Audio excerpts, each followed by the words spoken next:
NBA 2K23 has been out for about a week and a half, and that's given us some time in order to figure out the best jump shots and how to actually shoot in this game. Now, in this video, not only am I going to show you guys my jump shots I use for both current and next gen, so it doesn't matter what gen you're playing for this video, I'll have jump shots for both current and next, and the gameplay is nearly identical anyway. But not only am I going to give you guys my jump shot, I'm also going to give you guys the best jump shots for guards and centers. So if you're under 6'4", or you're 6'10" and above, I'm also going to be giving you guys a jump shot for you as well. But listen, over the past week and a half, I've been playing the game a decent amount, and I think I finally figured out my jump shots I'm going to be using for the foreseeable future, probably the rest of the year. If you guys know me, like last year, I used the same jump shot from like day 2 all the way for the rest of the year. I don't really change my jump shot that often. And so after me finding kind of like my permanent jump shots that I'm going to be using for most of this year probably, I wanted to update you guys on what jump shot I'm using and what the best jump shots are depending on your height and 3-point rating. But not only am I going to give you guys the best jump shots in this video, I'm also going to give us badges, settings, and a few other tips that you guys should do in order to shoot way better. So make sure you guys watch this video all the way through. It'd be greatly appreciated if you guys could also drop a like on this video if it helps you out, and make sure to sub up so you don't miss any videos from me in the future. With all that being said, however, let's go ahead and get straight into it.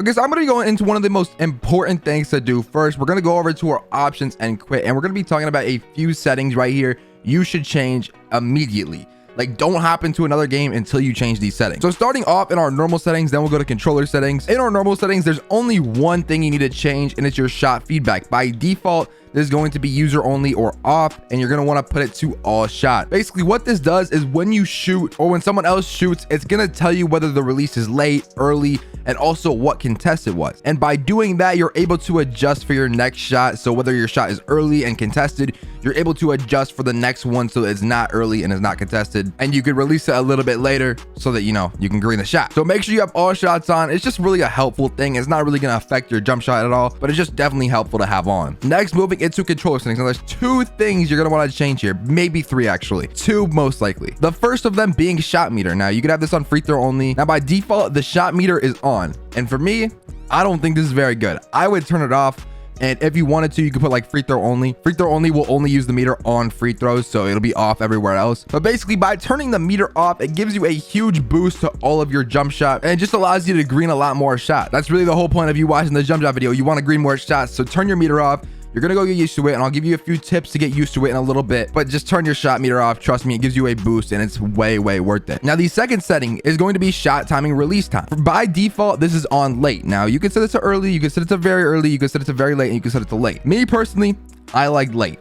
I feel like it's the best one, and it's the easiest to time and, you know, figure out when to time. There's 2 other ones I would recommend trying out if late is not working for you. I would go very late and early. I would not go very early though. I've seen a lot of bad things on Twitter of people shooting like 2 for 10 with very early on. It's just really bad. I would not use very early, but you can go ahead and test out early. I see people shooting good with early, see people shooting good with late. I personally use late and also see people shooting good with very late. So any one of these 3 is really good. I personally use late. I like late the best, but you guys can go ahead and use whatever one you want. Moving into the next thing right here, there's one very important thing you're going to want to do when you're playing each game or every time you get on is to buy jump shot boosts. Jump shot boosts just help you make more shots. It's simple as that. They help your green percentages. They help everything. I wouldn't recommend buying any of these boosts, but jump shot boosts are so crucial, and pretty much everyone uses them. I don't know a single person that really doesn't use them. It is a little bit of VC every game, but you know, it's well worth it. You make more VC from the game than you're spending on jump shot boosts, and you know, if you're just trying to shoot better, you're definitely gonna want to have jump shot boosts on. Now the next thing I would recommend doing is coming over to the Gatorade training facility. Now this is not the most important thing to do, but it could just be a helpful thing to do. It's very simple, easy to do. You should be doing it for other things, not necessarily for your jump shot.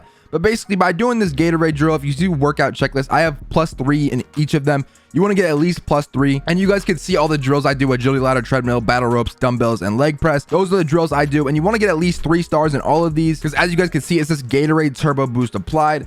Now, what this does for your shooting is not really much. It's more for dribbling. but it's basically just gonna allow you to have more stamina when you're shooting. So if you do dribble and then shoot, you have more stamina, which makes it so you're gonna green the shot more likely. So that's the only reason I throw it in this video, but I would definitely be doing this weekly workout if you haven't already. Now hopping into the best badges right here. You guys can see I have 19 badges. One, you're gonna wanna make sure you have all your badges unlocked. I have 19, I unlocked 19. And if you're struggling to unlock them, I would just play my career, put it on like semi-pro difficulty and just shoot as many shots as you can until you get some more shooting badges. But anyway, depending depending on your build, there's going to be shooting badges that are a lot more important for you as opposed to, you know, depending if you have a different build. If you are just sitting in the corner and spotting up, you're definitely going to want to have catch and shoot and corner specialist on. These are 2 spot up badges. So if you're spot up, those are 2 badges you're definitely going to 100% want to have on. If you're also just spotting up, another badge would be very, very good for green machine, but this is going to work for both if you're spotting up or if you're not spotting up. It doesn't really matter. And the last badge I would specifically put on just for spotting up would probably be Deadeye. You know, if they close out late, they might get a little bit of a contest, and you know, Deadeye is also good, as well as Claymore. Claymore, if you're spotting up for a long period of time, is also very, very good. I know also that next gen has like a tier badge system, so try to get as many of these badges as you can, but a lot of them are in tier 3. I know on next gen a lot of the good badges are in tier 3, so just try and get some of the ones you can. And obviously you're probably not going to be able to get as many on next gen as you can on current gen, just because of the way the badge system works. But anyway, moving into if you're a guard or if you're someone that likes to dribble at all, like even at all, Agent 3 is probably the best badge in the entire game for shooting. At least it works off any dribble. It doesn't have to be a fadeaway. It's one of the best badges in the entire game.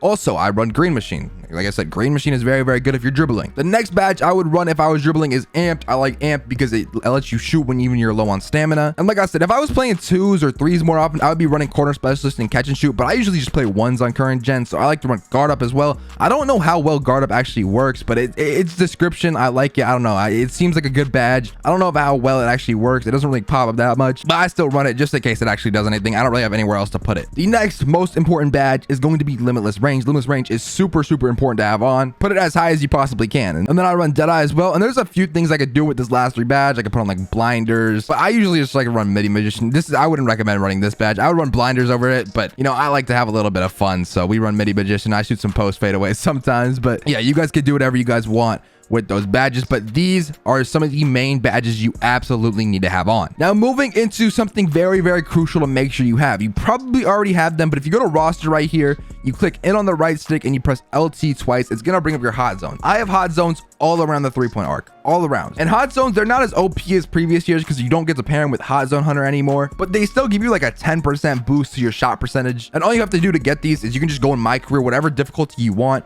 and shoot from all of these spots until you see you have hot zones all around. And you probably most likely already have hot zones all around. They're very, very easy to get, but just make sure you have these all around the 3-point arc at least. You don't really need them in like the mid range, it doesn't really matter, but make sure you have them all around the 3-point arc and it will help your shot percentage go way up. The next thing I would go ahead and move to do, obviously if you're on current gen, you can do this. If you're on next gen, go to the Gatorade facility. For me, I'm going to be going to the my core right here. And the next thing I have for you guys is to practice your jump shot. Like I mentioned before, especially if you're new to the turning the meter off or anything like that, you're going to want to go to the my court and you're going to want to practice your jump shot. Now, there's a few things I want to mention while I'm in the my court right here. One of them, like I already said, is practicing without your meter. If you practice without your meter in the my court, you know, it's going to be very, very helpful when you actually get into games. And the timing in the my court is a little bit better just because there's no really delay in the my court. There's going to be a delay when you play online, but it's still very, very close. And, you know, I'm greening on my shots in here, even though I'm really never in the my court and I'm always used to the delay online. It's really like, it doesn't make that much of a difference. But not only using no meter, another thing you're gonna wanna pay attention when you're in the my court is the Q of your jump shot. Now, I personally release X when the ball is at the highest point, when my player is just about to release the ball. And doing that allows me to green all these shots. You can see I'm 5 for 5 in the my court. But that shot timing release time, that is what's gonna affect where you release it. I like late because you release it right as your player releases it. If it's very late, it's going to release a little bit after your player releases the ball. And if it's early, you're going to release it as like the ball is right on your forehead. You know what I mean? Like it's going to be a little different depending on what timing you have. But I like late because you release the ball right as your player releases the ball. And overall, it's just really, really easy to shoot with late. I don't know why. On next gen, I think I like early a little more. I'm not really sure. I'm still testing out next gen, but current gen, I definitely like late just because it's so easy to time. But anyway, yeah, in the my court, you're just going to want to practice your jump shots. Practicing your jump shots is going to be super, super helpful for you to green more shots. And, you know, let's go ahead and get into the final thing, the jump shots, because I know you guys have been waiting for that this entire video. So let's go ahead and hop straight into the jump shots. All right, so listen, I'm going to be showing you guys my jump shot first, and then I'll show you a jump shot for guards and centers, and I'll also show you guys my next gen jump shot as well. But for current gen, my base is LaMelo Ball. And for my release 1, it's going to be Bogdanovich. And for release 2, it's going to be Rudy Gay. Now, this is my jump shot right here that I use personally on current gen. This jump shot is literally cash. I'm shooting like over 60% on current gen from 3, which is really, really good this year. Especially, I don't even have like a 90 something 3-point. I got an 85, which, you know, it's still pretty good, but it's not as good as like a lot of other people. And so I really like this jump shot. The only thing you need for this jump shot is an 80 plus mid-range or an 80 plus three-pointer. And you also need to be at least 6'5" and under 6'10". So 6'5" to 6'9" is the height range for this jump shot.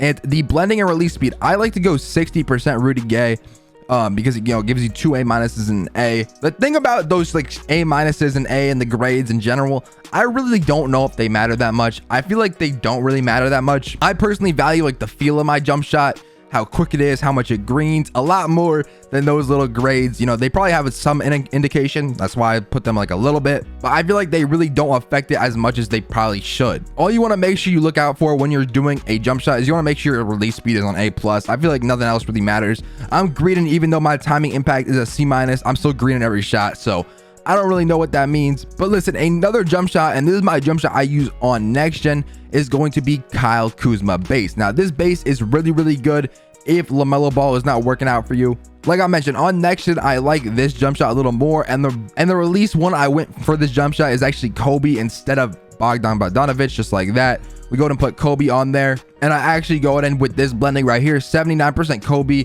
and 21% Rudy Gay. This is my next gen jumper right here. It's really, really fast, and you can also use this on current gen, but for me, I personally like this on next gen, and I like my other jump shot for current gen. Now, if you are 6'10" or above, the best jump shot I've heard, the best jump shot I've found out is actually Kevin Durant. So if you are 6'10" and above, I would go ahead and recommend using Kevin Durant. And with that, you can really use any releases you want just to make sure the jump shot actually works for you.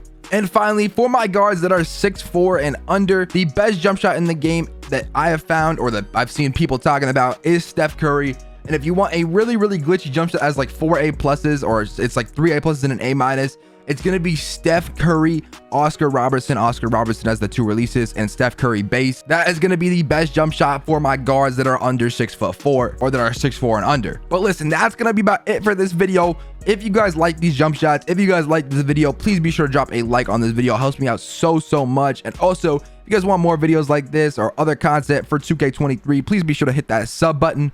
But with all that being said, I'm out, man. Peace.